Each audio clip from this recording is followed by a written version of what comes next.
자, 오늘 말씀의 제목은 거울에 비춰진 내 신앙이라는 제목으로 하나님 말씀 전하겠습니다. 죄송한데 마이크 좀만 더 크게 해주시면 안 될까요? 목소리가 좋은데 잠겨가지고 제가. 네. 자, 거울에 비춰진 내 신앙 같이 하나님 말씀 나누겠습니다. 여자들에게 가장 필요하면서 가장 두려운 것 두 가지가 있대요. 한번 맞춰보실랍니까? 거울하고 또 하나, 가장 두려우면서도 필요한 거. 거울하고 또 하나 뭐요? 뭐냐면 거울하고 저울입니다. 저울. 거울과 저울. 거울 앞에 서면 이렇게 경건해지죠, 사람이.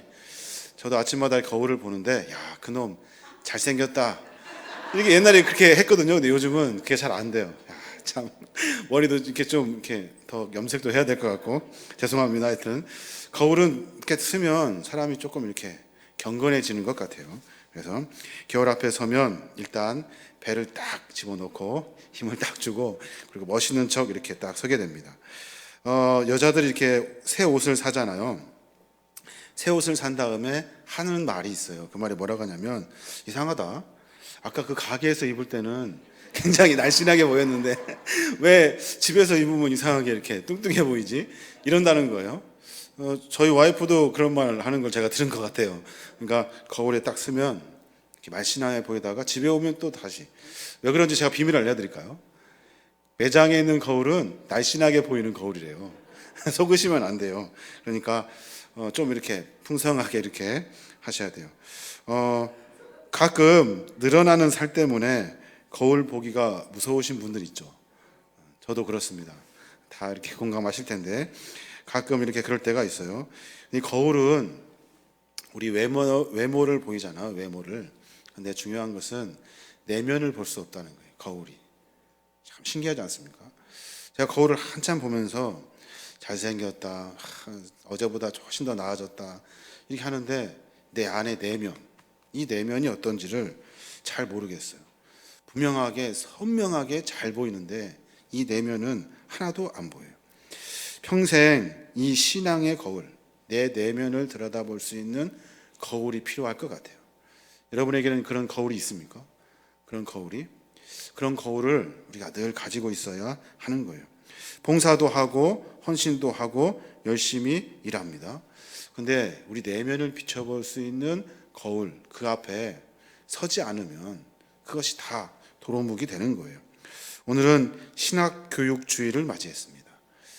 신학교육주일, 다른 교회에서는 교수님들 이렇게 모셔다가 설교도 하고 하는데, 오늘 저는 거울에 비친 내 신앙이라는 말씀의 제목을 가지고 조금 우리 신앙의 내면을 조금 들여다보는, 내가 도대체 내 내면에 있는 어떤 것들을 비춰내야 되는지, 내 안에 어떤 것들을 이야기해야 되는지 그 이야기를 조금 같이 나눠보려고 합니다. 먼저 우리 내면을 들여다보려면 하나님의 그 말씀의 거울에 우리의 모습을 비춰봐야 하는 거예요. 말씀을 통해서 내 신앙의 삶이 어떤지 늘 점검하면서 살아야 하는 거예요. 교회에 와 있지만, 신앙생활을 하고 있지만, 신앙생활을 하고 있기는 하지만 도대체 이것이 맞는지, 이것이 틀린지 이것을 잘 몰라요. 그래서 말씀의 거울에 우리의 삶의 모습을 비추어 봐야 하는 거예요. 어디로 갈지도 모르고 어떻게 될지도 모르는 그 순간에도 늘 그 거울 앞에 서야 돼요. 하나님이 뭐라고 말씀하시는지 내 삶의 모습을 점검해야 하는 겁니다. 그래서 사도행전 베드로는 13절에 그렇게 말해요. 그러므로 너희 마음의 허리를 동이고 근신하여 예수 그리스도에 나타나실 때 너희에게 가져올 은혜를 온전히 바랄지어다. 마음의 허리를 동이래요. 마음에 무슨 허리가 있어요? 근데 마음을 다잡으래요. 허리를 동이고 예수 그리스도가 다시 오실 그날까지 은혜를 사모하면서 온전한 모습으로 바로 서래요. 세 번역으로 제가 읽어볼게요. 그러므로 여러분은 마음을 단단히 먹고 정신을 차려서 예수 그리스도께서 나타나실 때 여러분에게 받을 은혜를 끝까지 바라고 있으십시오. 세 번역은 그렇게 말하고 있어요. 분명하게 마음을 단단히 먹고 정신을 차리래요. 정신을 똑바로 차려서 예수 그리스도께서 나타나실 그날의 은혜를 사모하래요. 언제까지? 끝까지. 포기하지 말고 바라보래요. 은혜를 바라라는 말, 지금도 많은 사람들이 은혜를 사모하고 있습니다. 그러나 은혜 받는 일이 그렇게 쉬운 일이 아니에요. 그러잖아요. 은혜 받고 싶습니다. 매번 그렇게 말하고 있지만 은혜 받기가 쉽지가 않아요. 은혜를 받으려면 우리의 마음에 허리를 동이해야 돼요. 마음의 허리를 단단히 먹고 근신하여 깨어서, 그래서 예수 그리스도를 바라보고 있어야 하는 거예요.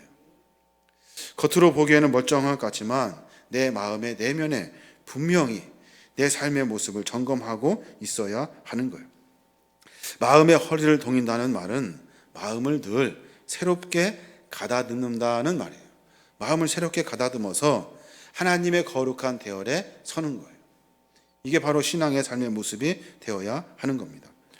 우리는 근신하여라는 말을 잘 통제하여라는 말로 적용하고 있습니다. 깨어서, 정신 차려서 내 삶의 모습을 점검하라고 이야기하고 있는 거예요. 사람들은 이 은혜에 대해서 너무나 값싼 은혜를 우리가 받았기 때문에, 그저 걷어주는 은혜를 우리가 받아 누리고 있기 때문에 이 은혜가 얼마큼 소중한지 잘 몰라요. 내 삶의 모습을 점검해 봤을 때 내게 주신 하나님의 그 은혜는 크고 놀라운 거예요. 그 은혜 때문에 우리의 삶의 방향을 바꿀 수 있고, 그 아무것도 아닌 것 같아 다른 사람도 다 받는 그 은혜 때문에 내 모습이 하나님과 더 가까워지고 내가 다른 사람들과 삶을 살아갈 수 있고 다른 삶을 살게 되는 거예요. 그래서 매번 우리는 마음의 허리띠를 동이고 근신하여 끝까지 하나님의 은혜를 바라며 살아야 하는 거예요. 말씀의 거울을 비춰볼 때 우리의 삶이 그런 삶을 살아야 하는 겁니다. 여러분 어떻습니까? 입술로만, 겉으로만, 보여지는 것으로만 쫓아다니고 말하고 있지는 않습니까? 은혜 받기를 원합니다 라고 말하면서 마음의 허리띠도 동이지 않고, 내가 하나님의 사람이 되기를 원합니다 이야기하면서 정신 차려 깨어있지도 못하고, 내가 하나님을 섬기겠습니다, 주문만을 따르겠습니다 라고 이야기하지만 사실은 사람 쫓아다니고 그리고 다른 것 쫓아다니고 그러고 있는 아닌지 우리 삶의 모습을 분명하게 점검해 봐야 하는 거예요. 그 마음에 허리를 동이고 근신하여 깨어 예수 그리스도의 은혜를 바라볼 때, 그때 우리는 한 발짝 한 발짝 주님께 가까이 나아갈 수 있는 겁니다. 큰 거울을 앞에 놓고 여러분의 마음을 한번 비춰 보십시오. 내가 과연 마음의 허리를 동이고 정신을 차리고 신앙생활을 하고 있는지, 내가 다른 것 쫓으며 살고 있지 않은지 한번 점검해 보시길 바랍니다. 또 한 가지 제가 고민하면서 그런 생각이 들더라고요. 과연 내 마음속에 들어있는 내 삶이 과연 거룩한가? 지난 새벽에 제가 설교를 할 때 목사는 입술과 삶이 같아야 된다는 말씀을 제가 드렸습니다. 근데 사람이 우리의 삶을 살아내면서 그렇지 않은 경우가 참 많아요. 우리의 삶이 과연 거룩한가? 늘 거룩한 거 하고 거룩한 척하고 이야기하고 말하지만 분명히 삶이 거룩해지어야 하는 거예요. 거룩은 구별되는 거거든요. 구별된다는 것은 분명히 다른 것과 다른 것이 아니라 그 약속과 진실함의 거룩을 만나게 되는 거예요. 저 사람 뭔가 다르네? 이게 아니라 뭔가 다른 애 속에서 하나님의 영광이 드러나야 하는 거예요. 뭐가 다르냐면 예수 그리스도, 하나님의 삶의 모습이 보여야 하는 거예요. 신앙생활이 뭡니까? 믿음 가지고 사는 것이 신앙생활 아닙니다. 기도생활 하는 것이 신앙생활 아닙니다. 그것만 하는 것이 아니에요. 말씀대로 실천하며 살아가는 것이 신앙생활이 되는 거예요. 겉과 속이 달라서도 안 되고 한 말도 달라서는 안 되고 매번 우리가 거룩한 모습으로 우리의 삶에서 하나님이 드러나야 하는 거예요. 예배를 잘 드리고 기도를 열심히 하면 신앙생활 잘 하는 것이라고 생각을 하지만 그것으로는 안 돼요. 우리 삶의 모습을 분명히 점검해야 하는 겁니다. 신앙생활은 그 능력을 붙잡고 교회 밖으로 나가서 살아가는 것, 이게 신앙생활이에요.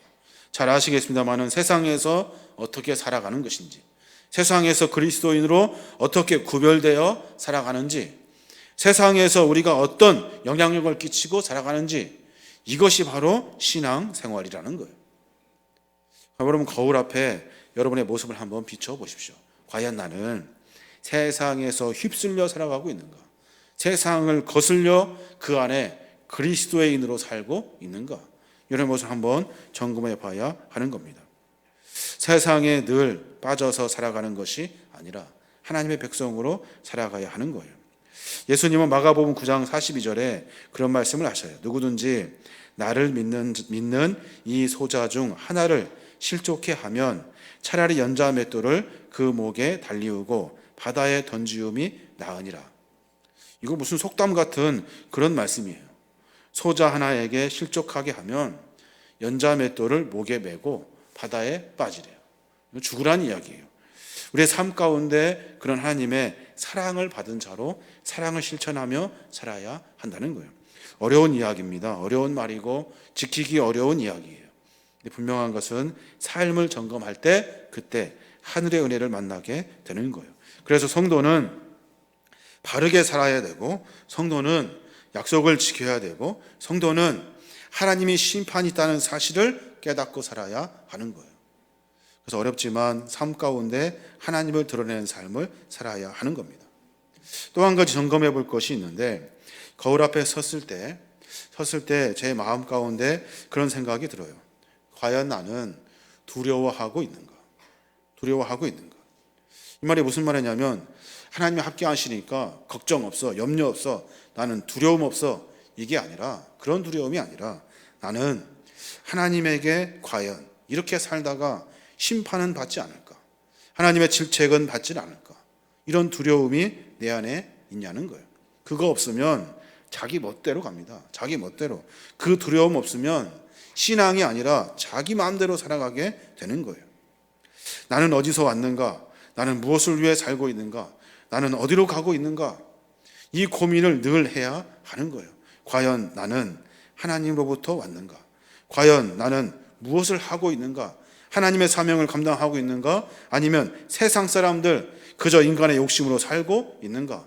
나는 어디로 가고 있는가? 나는 천국으로 가고 있는가? 나는 심판받을 지옥으로 가고 있는가? 이 두려움이 우리 안에 있어야 하는 거예요. 그렇지 않으면 그건 그리스도인이 아닌 거예요. 마음에 근심함을 가지고 두려운 마음으로 삶을 살아야 하는 겁니다. 요즘 보면 많은 문제들이 있고 많은 걱정과 근심들이 있어요.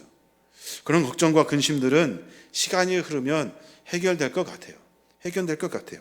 그런데 시간이 흐르면 흐를수록 더 딱딱해지는 것이 있는데, 그것이 뭐냐면 내 마음이에요. 내 마음, 내 욕심, 내 교만, 내 뜻대로 하려고 하는 내 의지. 이것이 더 익숙해지고 더 노련해지고 더 딱딱해지는 거예요. 그래서 마지막에는 결론적으로 하나님의 은혜가 아니라 하나님을 거슬리는 삶을 살게 되는 겁니다. 저는 가끔 제 자신에게 그렇게 묻곤 합니다. 무엇 때문에 목사가 되어 목회를 하느냐? 무엇 때문에? 이 질문에 답을 달기가 사실 쉽지가 않습니다. 어떻게 뒤돌아보니까 여기까지 온 것 같아요. 어떻게 하다 보니까 여기까지 온 것 같아. 근데 그렇게 대답하면 안 돼요. 무엇하러 목사가 되어 무엇 하려고 목회를 하고 있니? 이 질문에 정확하게 답을 해내야 되는 거예요. 그때 하나님이 나에게 맡겨주신 소명과 사명을 찾을 수 있게 되는 겁니다. 목회를 하는 이유가 예수님처럼 죽어가는 한 생명을 천하보다 귀하게 여기고 생명을 버리면서 구원해 내겠다는 사명을 갖고 있다면 좋은 목사가 될 수 있겠죠. 그런데 가난한 자들과 고아들과 과부들의 편이 되지 않고 그저 내가 좋을 대로, 내가 하고 싶은 대로 산다면 그것은 이미 진작에 목사가 되어서는 안 되는 거예요. 잘 먹고 잘 사는 것이 축복이 아니에요. 예수 믿으면 꼭 그렇게 되는 것이 아니에요. 신앙의 삶은 잘 먹고 잘 사는 것이 아니라 하나님의 사명을 붙들고 살아가는 사람이 되어야 하는 거예요. 어느 분이 선교사님을 돕고 싶어 헌금을 하셨어요. 어려운 분이셔요. 힘든 분이셔요. 잘 알아요. 그런데 그 사명을 가지고 그 마음을 서로 공감하는 마음으로 선교사님께 드렸대요. 신앙생활은 그런 거예요. 불편해요. 손해가 나는 것 같아요. 세상 사람들 볼 때 형편없어요. 그런데 묵묵히 그 길을 걸어가는 거예요.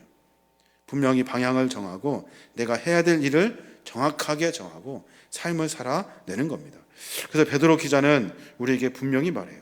마음의 허리띠를 동이고 근신하여 예수 그리스도께서 나타나실 때 너희에게 가르쳐 줄 은혜를 온전히 바랄지어다. 너희가 순종하는 자식처럼 전에 알지 못할 때에 따르던 너희의 사욕을 본받지 말고 오직 너희를 부르신 거룩한 이처럼 너희도 모든 행실에 거룩한 자라가 되어라 라고 명령하고 있는 겁니다. 여러 해 쓸 것을 곳간에 쌓아놓고 이제는 좀 편히 쉬어야겠다, 먹고 마시고 즐기면서 놀아야 되겠다 하는 부자가 있었습니다. 주님 그렇게 말씀하시죠. 어리석은 사람아, 오늘 밤에 내 영혼을 도로 찾아가면 내가 지금까지 쌓아둔 것이 네 것이 되겠느냐. 이거 그냥 만화 같은 이야기입니까? 그렇지 않습니다. 우리의 삶의 모습을 분명히 점검해 봐야 하는 거예요.